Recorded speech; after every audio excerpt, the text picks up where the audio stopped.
What if the most powerful thing a leader can do is stop trying so hard?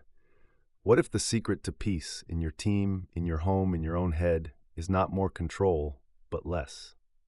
Lao Tzu wrote chapter 3 over 2,000 years ago, and it reads like a direct critique of the world we live in today, a world obsessed with status, achievement, comparison, and desire. His diagnosis is sharp, his prescription is counterintuitive, and once you hear it, you can't unhear it. Chapter 3. Not exalting the gifted prevents quarreling. Not collecting treasures prevents stealing. Not seeing desirable things prevents confusion of the heart. The wise therefore rule by emptying hearts and filling cores, by weakening ambitions and toughening bones. If people lack knowledge and desire, then intellectuals will not try to interfere. If nothing is done, then all will be well. What does this actually mean? On the surface, this sounds almost dangerous. Weaken ambitions, empty hearts, don't exalt the gifted. But Lao Tzu isn't arguing against talent, beauty, or intelligence. He's pointing at something more subtle and far more relevant. He's saying, the moment you put something on a pedestal, you create suffering for everyone who doesn't have it. Think about what happens in a company when one person is loudly, publicly celebrated as the genius. Suddenly, everyone else feels less. Competition turns toxic. People stop collaborating and start performing. The room that was once creative becomes political. Or think about social media. The moment you scroll through images of perfect bodies, perfect vacations, perfect lives, your own life starts to feel insufficient. Not because your life changed, but because desire was activated, and desire, once activated, is rarely satisfied. This is what Lao Tzu means by confusion of the heart. Your heart was fine.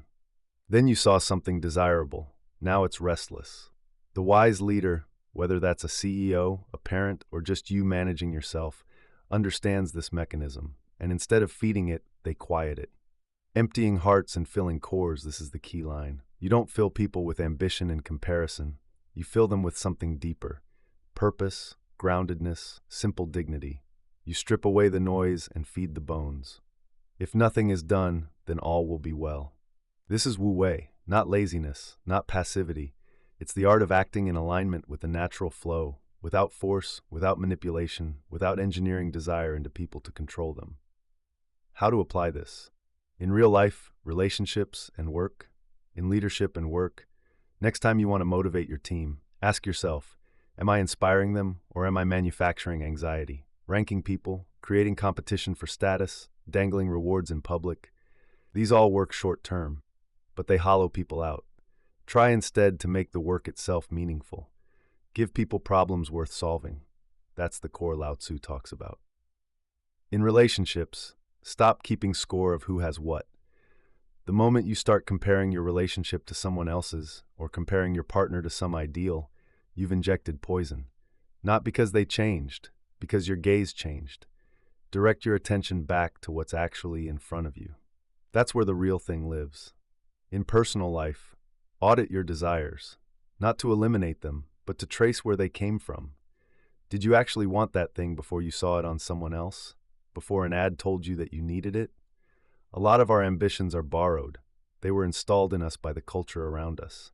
Lao Tzu invites you to ask, which desires are mine and which were engineered into me? In your daily mind, practice the quiet. Don't reach for your phone the moment you feel boredom. Don't fill every silence with noise. Let the heart settle. That settling, that's what Lao Tzu means by a well-governed inner life. Chapter 3 is not a call to mediocrity. It's a call to clarity. When you stop exalting everything and comparing everything and chasing everything, you start to see what actually matters. You find the core, the bone, the thing that's real. The world tells you want more, do more, be more. Lao Tzu says, be less busy wanting and more present with what's already here. That's not weakness. That's the most radical form of leadership, of yourself and of the people around you. If this made you pause, even for a second, then chapter 3 already did its work. Like this video if you've ever felt the exhaustion of chasing something you weren't sure you actually wanted.